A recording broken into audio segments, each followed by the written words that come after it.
Salut les jeunes cyclistes dynamiques, aujourd'hui je vous emmène sur mes routes d'entraînement pour vous montrer comment je travaille la PMA en côte.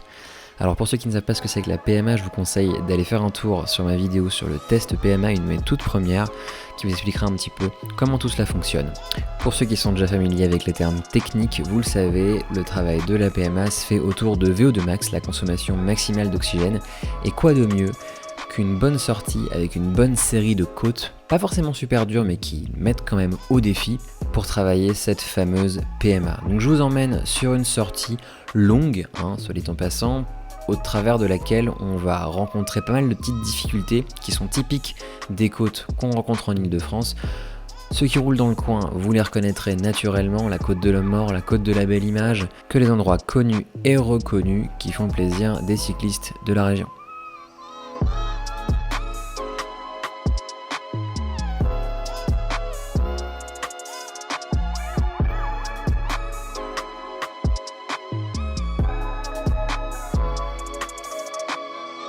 Ok, donc on arrive à Versailles, l'échauffement va bientôt commencer, on va commencer par une côte d'1 minute 30, juste pour tester l'intensité. Et une fois qu'on sera au point avec l'intensité, on recommencera une deuxième fois dans Buc, il y a une autre bosse que j'aime bien. Et après on sera prêt à échauffer pour commencer sur des vraies côtes un peu plus longues, pour des efforts de 3 à 4 minutes 30. On arrive à l'approche de la première bosse d'échauffement. On va faire monter un petit peu le cœur avant de rentrer dedans. Et hop, on va envoyer target 380 watts environ. Allez, on va voir comment ça va. On va tester la forme du jour. Allez, c'est parti. Si comme moi vous êtes souvent demandé à quoi servait et à quoi devait ressembler un échauffement, eh bien il s'agit seulement de préparer votre organisme aux intensités qui vont venir dans le reste de l'exercice, dans le corps de l'exercice.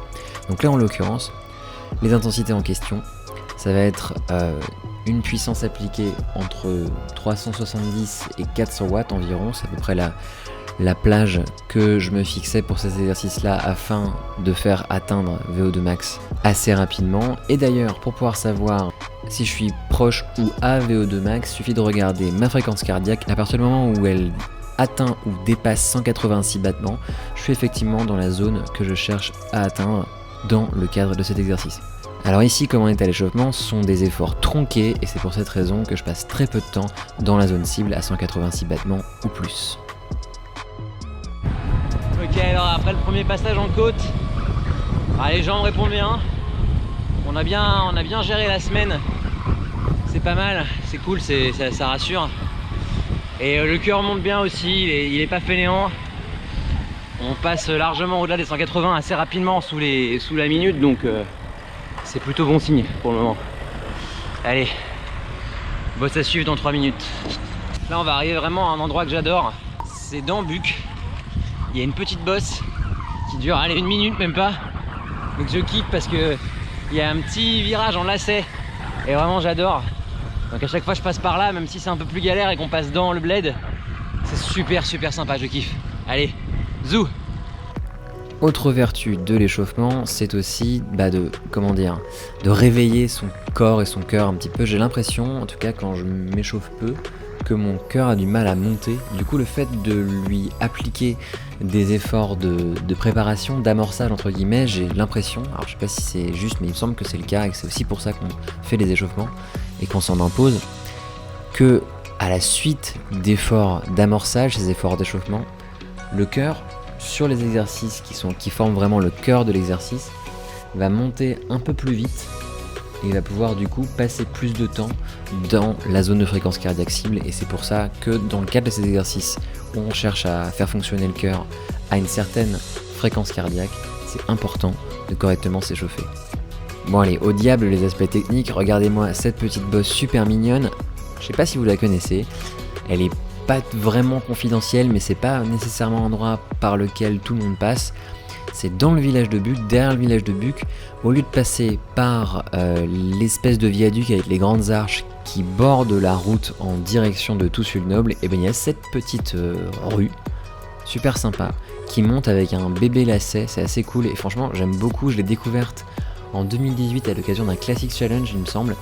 Et depuis, je l'intègre très souvent dans mes sorties dans l'ouest de l'Île-de-France parce que je trouve cet endroit juste trop mignon et j'y vais juste pour le kiff. Parce que finalement, la côte, elle a pas grand intérêt, elle doit durer 1 minute 10 à tout casser.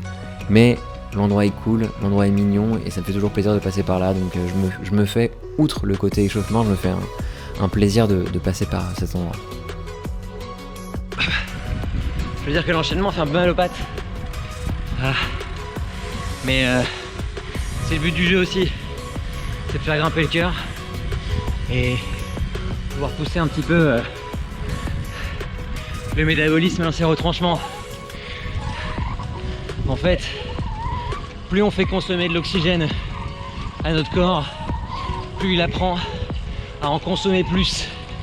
Et du coup, si vous faites des exos et que vous respirez pas forcément fort pour travailler votre VO2 max, vous avez tout faux. Allez, ça continue. Là, on va pouvoir se reposer un petit peu. Prochaine bosse, c'est à Maincourt, sur Yvette, pas très loin de Dampierre, dans la vallée de Chevreuse. Allez, on a bien 1 heure avant d'y arriver. Donc, échauffement effectué, test effectué. On n'a plus qu'à s'y mettre.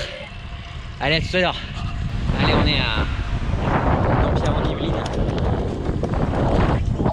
Très bientôt, on va passer devant le bas de la côte des 17 tournants, qui est assez connu. Mais nous, on va pas la faire tout de suite. On y reviendra. Et d'abord, on va aller chercher Lévis-Saint-Nom. Et la côte qui relie Lévis-Saint-Nom au Mousseau, un petit bled en haut d'une sorte de petit plateau. C'est une côte qui est, il me semble, pas très connue, mais qui est très sympa. Qui est bien intermédiaire en termes de longueur. Allez, c'est parti. Voilà, le premier effort de la journée sur la côte du Mousseau, entre Maincourt-sur-Yvette et le petit bled du Mousseau. Route qui rend pas super, très franchement, c'est jamais un kiff de passer par là, mais je dois dire que je trouve ça assez sympa quand même d'être dans un coin ombragé, mine de rien. C'est pareil, un petit peu une côte un peu confidentielle, mais il me semble qu'il y a une course qui passe ou qui passait à un moment donné. Il était question, je crois qu'il y a une 3J sur la commune de Lévis-Saint-Nom qui passe par ce chemin. Du coup, je l'ai intégré dans mon tracé de l'entraînement, même si la route est un peu dégueu. Parce qu'en réalité, ce que je cherchais à faire, c'était d'avoir des côtes assez longues pour me permettre d'atteindre rapidement VO2 max à l'intensité cible. Donc là, pour le moment, on n'y est pas encore. Regardez, on est à 180 battements, on vient de les passer.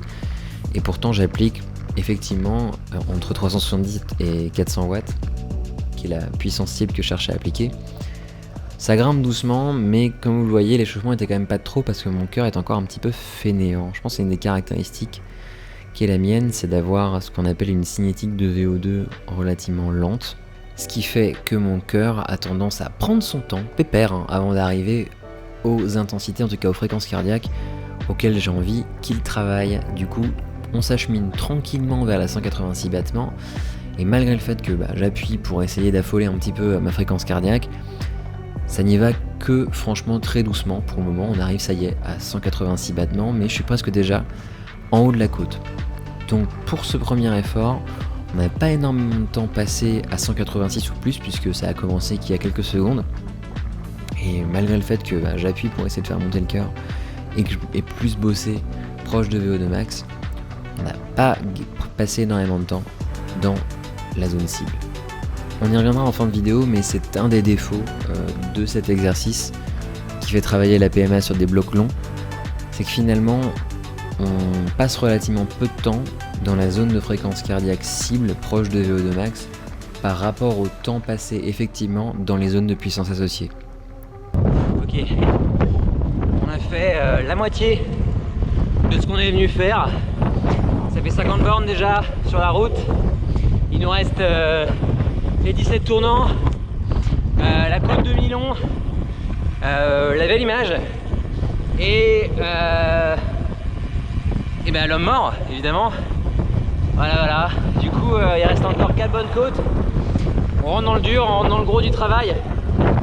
Je suis assez content pour le moment de comment ça se passe. Les watts sont encore là, le cœur monte correctement, redescend correctement. Tout est positif pour le moment. Je suis super content de cette séance. On verra comment ça se goupille pour la suite. Et puis on se tient au jus. Allez, rendez-vous à Dampierre au 17 tournant.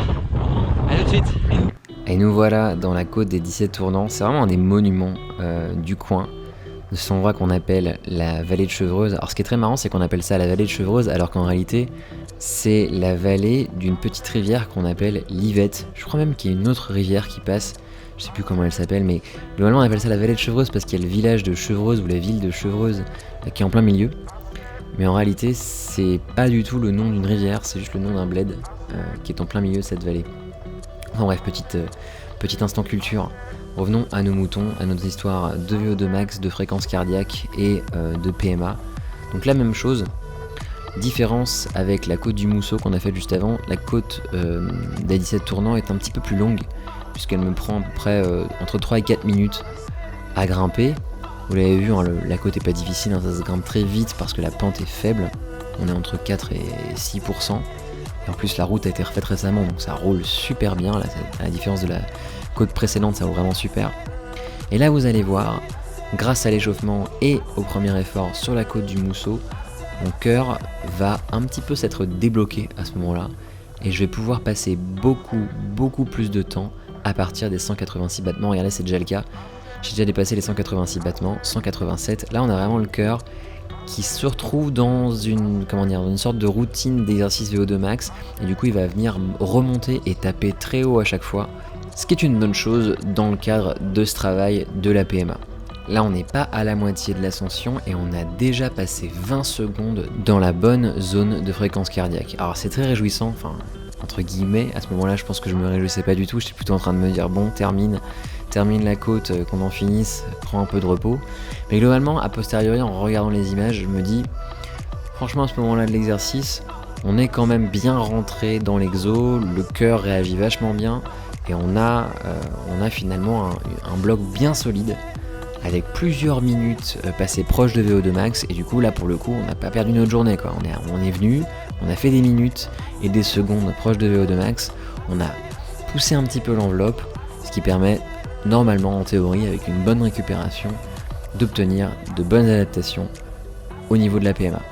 Si vous reconnaissez la côte des 17 tournants, il s'agit ici du dernier tournant, hein, le 17e, vers la gauche, qui nous amène une sorte de partie un peu en faux plat, en sortie de forêt. Et à ce moment-là, il faut juste appuyer et essayer de terminer tranquillement jusqu'à arriver à une pente négative ou nulle. Donc là voilà, je m'arrache un petit peu, je sais que je suis dans la bonne zone de fréquence cardiaque, donc je me force pas nécessairement outre mesure à pousser les watts vers le haut, mais bon, prendre un petit peu de plaisir, on se met en danseuse et on pousse jusqu'au bout, jusqu'à la fin. Encore un super bon bloc, allez, c'est parti pour la suite. Je viens de passer le 17 tournant, on a encore des jambes, le cœur monte toujours, là on a été très tôt en zone 5 cardio, ce qui veut dire que c'est bon niveau temps passé proche de VO2 max. On est franchement sur de bonnes bases, c'est une bonne séance. J'aurais jamais cru. En fait je suis très habitué à travailler par intervalle sur des parcours plats, très peu en côte. Et du coup, ça me fait plaisir de pouvoir allier à la fois le plaisir de rouler dans les champs et celui de travailler efficacement à ma progression, quoi. J'avais presque oublié limite que tu pouvais aussi travailler sur des vraies routes et pas seulement sur un home trainer, pas seulement en faisant des tours sur des circuits fermés. Et ça franchement ça me fait plaisir. Allez, la suite c'est la côte de Milon, ensuite belle image et retour par le Morvélizy. Allez, à très vite. Et hop, on est sur la côte qui relie Milon-la-Chapelle à Romainville. Comme au Mousseau, la route rend pas dingue et en plus il me semble que cette route était un petit peu en travaux, en tout cas dans le bas de la côte, un peu plus haut. Ce qui faisait que c'était pas super facile de l'aborder en plein milieu de l'exercice. En tout cas, je commençais à avoir pas mal aux jambes après la côte des 17 tournants dans laquelle je m'étais un petit peu emporté, faire monter le cœur jusqu'à 190 battements. Là, je commence vraiment à avoir les jambes un peu raides. On le voit d'ailleurs hein, dans la puissance développée, hein, je dépasse pas en tout cas difficilement les 350-360 watts, alors que l'objectif c'était 370-400. Donc on n'y est pas, hein, on est un peu en dedans, on est un peu fatigué. Là, je commence un peu à être crevé. D'autant que la route est un peu pourrie, donc ça décourage un peu, et je connais très mal cette bosse, ce qui fait que je sais pas tellement à ce moment-là à quelle distance du haut je me trouve. Du coup, j'ai tendance à inconsciemment m'économiser un peu jusqu'à ce que je finisse par savoir si effectivement j'arrive à la fin. C'est marrant à quel point on se crée comme ça des mécanismes de préservation pour éviter de se faire trop mal inconsciemment, c'est assez marrant. Du coup, naturellement, comme les gens me suivent pas super, eh bien le cœur ne veut pas monter, et par conséquent, je vais pas atteindre immédiatement la zone de fréquence cardiaque que je cible dans cet exercice. Ici, on arrive difficilement à 185 battements, souvenez-vous, je vous l'ai dit, la zone de fréquence cible est de 186 battements et plus. On n'y est pas encore, d'ailleurs que le cœur a tendance à avoir la fainéantise de redescendre. C'est aussi parce que j'ai du mal à appuyer sur les jambes. Par conséquent, le cœur monte moins et l'exercice est un petit peu moins bien réussi sur cette côte-là. 185, on attend tranquillement que le cœur monte à 186, mais ça n'a pas l'air de vouloir y passer. En même temps, c'est normal, hein, l'intensité puissance appliquée, si elle dépasse pas les 370 watts, on va avoir du mal à faire monter le cœur, et ça y est. On a enfin dépassé les 186 battements hein, très péniblement. Franchement, cette côte de Milon à Romainville m'aura donné pas mal de fil à retordre, et finalement c'est presque une répétition manquée, hein, puisque regardez, on ne passe que très peu de temps à 186 ou plus, donc on est un petit peu dans l'entre-deux. Une répétition pas tout à fait bien réussie, et pas non plus complètement ratée. On a, 2-3 minutes, on a quelques secondes, disons, probablement peut-être 40 ou 50 secondes dans la bonne zone, c'est toujours ça de prix, mais on aurait aimé en avoir bien le double ou le triple, histoire de remplir le contrat. Ah, ça commence à être dur, on commence à le sentir dans les jambes, et le cœur naturellement, si les jambes appuient moins, le cœur monte moins, donc pour s'assurer qu'on est bien, bon travail en zone 5 cardio, faut se faire mal, faut accepter la douleur dans les pattes. Après ça fait la bite pour les courses. En course on est quasiment toujours à la rupture quoi en côte, donc pas plus mal de le voir un peu à l'entraînement avant quoi. Allez, cap sur la belle image. Et hop, justement, la côte de la belle image, la voilà. C'est vraiment l'endroit que je préfère. Dans ce coin, on est à Gif-sur-Yvette. Il me semble qu'on est aux confins de l'Essonne et des Yvelines. Enfin bref, c'est pas très important. C'est une côte qui monte au plateau de Saclay. Et ce que je lui trouve de bien, c'est qu'elle a la bonne longueur. Elle doit faire dans les 2 km. Elle a la bonne pente, pour moi en tout cas, entre 4 et 6% de pente. Et je la connais vraiment très bien, ce qui fait qu'à la différence de la côte précédente, je vais savoir vraiment à quelle distance je suis du haut, et du coup je vais pas nécessairement m'économiser outre mesure, je vais vraiment la faire à bloc, en tout cas la faire pour maximiser le temps proche de VO2 max, et du coup j'y vais, bille en tête, je connais bien la côte, je sais quoi faire, on est parti. Et là, même si je pense la fatigue est aidant, même si j'atteins pas nécessairement l'objectif de puissance, le cœur, lui, monte quand même. C'est une histoire de fatigue, une histoire de chaleur, d'accumulation de l'effort.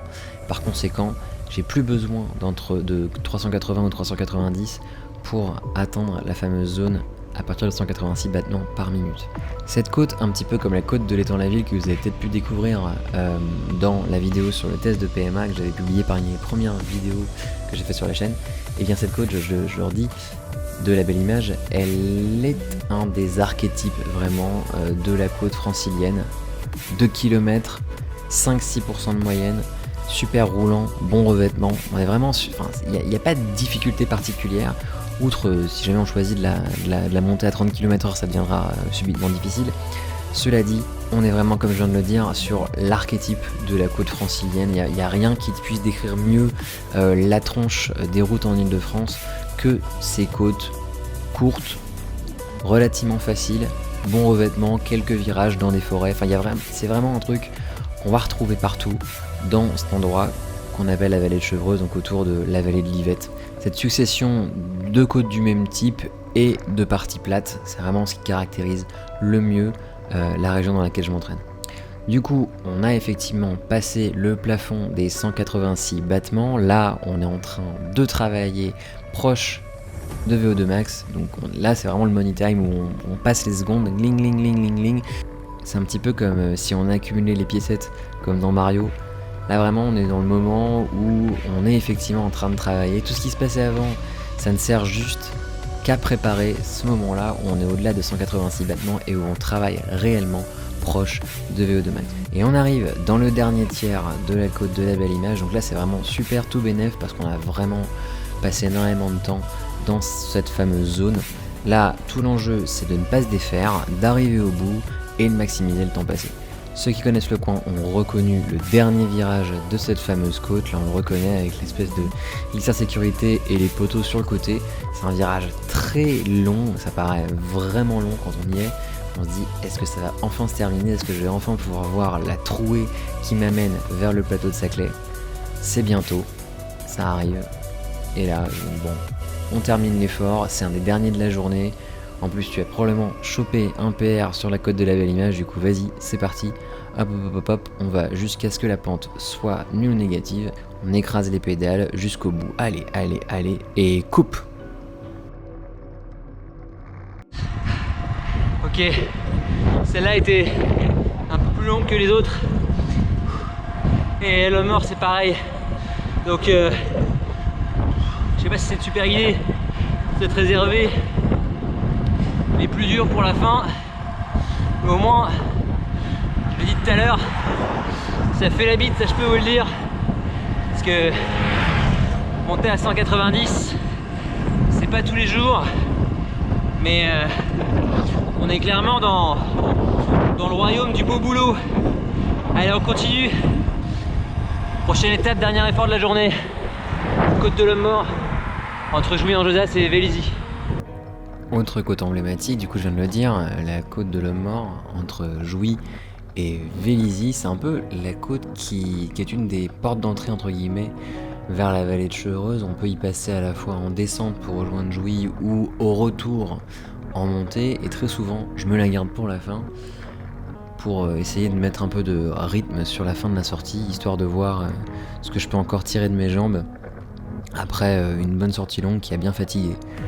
Et ça sert à voir un petit peu où on en est au niveau de la résistance et la fatigue sur le temps long, parce qu'en réalité les efforts qui vous font gagner des courses, c'est pas votre test PMA quand vous êtes frais, c'est plutôt votre capacité à être très proche de vos valeurs maximales alors que vous avez toute une course dans les pattes. Du coup, l'Homme Mort en dessert, ça fait partie des petites techniques que j'ai pour vérifier que j'ai encore des jambes en fin de sortie et que je pourrais éventuellement exploiter ces puissances en fin de course si besoin est. Du coup ici, même topo finalement que sur les ascensions précédentes, enfin ascension s'il en est réellement, hein, on cherche toujours à taper 186 battements par minute ou plus, et toujours les mêmes puissances cibles. Vous voyez, le cœur réagit peut-être un poil mieux. Je sais pas si c'est l'état de la route qui fait que j'ai plus envie de me décarcasser sur le Mort, Belle Image et le lycée de Tournant, et je pense que ça doit jouer un petit peu dans mon désir d'appuyer le plus possible sur les pédales. Là en plus c'est vraiment la dernière de la journée, donc je me dis que je peux lâcher les chevaux parce qu'il n'y a pas vraiment d'autres efforts à fournir pour la suite. Donc là on y va, allez, presque à bloc, hein, on n'est pas loin d'être à fond. Et on allie un petit peu le plaisir de se faire mal avec l'efficacité d'un entraînement de PMA. Et d'ailleurs, ça y est, on a atteint les 88 miles à l'heure de l'exercice, les fameux 186 battements par minute, ce qui veut dire que tout le reste de la côte, en tout cas tout le temps qui nous reste à y passer avant d'arriver en haut, c'est du bon boulot. Et ça, en fin d'exercice, c'est plutôt satisfaisant de voir que les jambes répondent, que le cœur répond, on est encore là, tout va bien. Et en fait, franchement, c'est ce genre d'exo où je me dis, putain, ça marche pas mal, genre on peut être bien. Je pense qu'il y a aussi une fonction importante dans ce type d'exo sur route, qui sont pas des exercices d'intervalle sur des segments plats, comme je vous expliquais, c'est vraiment les choses que je fais en général le plus souvent parce que ça me fait gagner du temps. Mais il n'y a que en se rendant vraiment sur la route, avec des petites difficultés qui nous obligent à nous sortir un petit peu les doigts, qui nous permettent vraiment de savoir où on en est et surtout de gagner de la confiance. Je pense que là-dedans, il y a un peu de gain de confiance. On peut se dire, ça a marché, et le moment où je devrais faire pareil dans une course, je serai là, je pourrais le faire. Alors on arrive dans la dernière ligne droite, là on voit le petit point de lumière qui arrive, ça c'est le tout dernier virage qui nous amène sur le dernier rond-point, qui est le haut de la côte. Sauf que même si je suis en train de mettre la gomme pour essayer d'arriver le plus vite possible en haut, je vais faire tomber ma caméra ici. C'est pour ça que je coupe complètement l'effort, on me retrouve à 192 battements, 0 watts, ok. Ce qui se passe, c'est que j'avais une caméra dans la poche du milieu, dans le dos, et elle est tombée de ma poche alors j'étais en train de monter, alors j'étais en train d'accélérer. Du coup, naturellement, je ne l'ai pas laissée sur la route, je suis redescendu la chercher, ce qui m'a un petit peu coupé l'effort, mais il me semble, en regardant, en rentrant, que j'ai quand même mis un PR sur l'homme mort, alors même que j'avais fait tomber ma caméra, ce qui est plutôt de bon augure pour la suite. Et c'est bon, on est arrivé à Vélizy, vous l'avez vu, j'ai dû m'arrêter juste avant la fin du segment parce que la caméra que je tiens dans la main maintenant là, eh bien elle était tombée de ma poche et ça a flingué l'espèce de petit selfie stick que j'avais, donc je suis un peu dégoûté à la fois pour le segment, mais bon, je m'en fous à la rigueur. Les minutes à VO2 Max elles sont bien présentes, c'est pour ça que je viens, mais bon, dommage, cette petite poignée était quand même bien pratique. Je vais m'en retrouver une autre, c'est pas très grave, mais bon, petit moment de déception de la fin de la sortie. Allez, c'est pas si grave, on survivra. Retour maison, déjeuner, récupération. On fait le bilan quand je reviens. Allez, à tout de suite. Alors pour faire le bilan, rien de mieux que d'utiliser Intervals ICU. Intervals ICU, c'est un programme gratuit qui récupère vos données de Strava et qui vous permet d'analyser en détail ce qui s'est passé pendant votre sortie. Du coup, là on voit bien les deux efforts d'échauffement, ici et là, et les vrais efforts VO2 max, ici, là, ici, là, ici et là. Et naturellement les fréquences cardiaques qui grimpent et qui leur sont associées. Donc ce qui nous intéresse, là certes la puissance moyenne sur ces intervalles, ici 391 watts, ici 370, 378, 386, 372, 361, 361 et 342, ça va être la fréquence cardiaque associée et le temps passé dans la zone dite VO2 max, parce que finalement, outre la puissance, c'est vraiment ça qui va déterminer si on a réussi ou non ces exercices. Du coup, on va aller dans Activity HR, ce qui veut dire fréquence cardiaque sur l'activité, et vérifier grâce à un super outil qui est le graphe de temps accumulé dans chaque zone, qui est super sur l'intervalle ICU et qui permet de savoir combien de temps j'ai passé dans la fameuse zone 6 ici. Moi j'utilise un modèle de 7 zones, de zone 1 à zone 7. La zone 6 cardio, celle qui s'appelle Aerobic Capacity, et c'est dans cette zone que vous entraînez votre VO2 max. Donc pour moi c'est entre 186 et 190 battements par minute. Et ce que je peux regarder, c'est combien de temps j'ai passé dans cette zone ou au-dessus. Et là, on arrive à 8 minutes 38. Donc finalement, par rapport au temps effectivement passé dans les zones la zone de puissance correspondante, donc zone 5, zone 6, là on est à plus de 20 minutes. C'est pas énorme, 8 minutes. Ce qui veut dire que même si l'exercice est réussi, c'est quand même pas non plus une manière optimale de travailler sa VO2 max que de le faire sur des blocs longs en côte. Ça reste important de le faire parce que en compétition, on va souvent tomber sur des efforts très similaires, donc c'est important de connaître les sensations à l'effort et de connaître à peu près ses limites sur ce type d'exercice. Cela dit, je vous montrerai des techniques un peu plus avancées pour travailler plus longtemps à VO2 max au travers d'exercices structurés. J'ai pas encore trop le temps pour le moment, mais j'imagine que je pourrais le faire pendant l'hiver.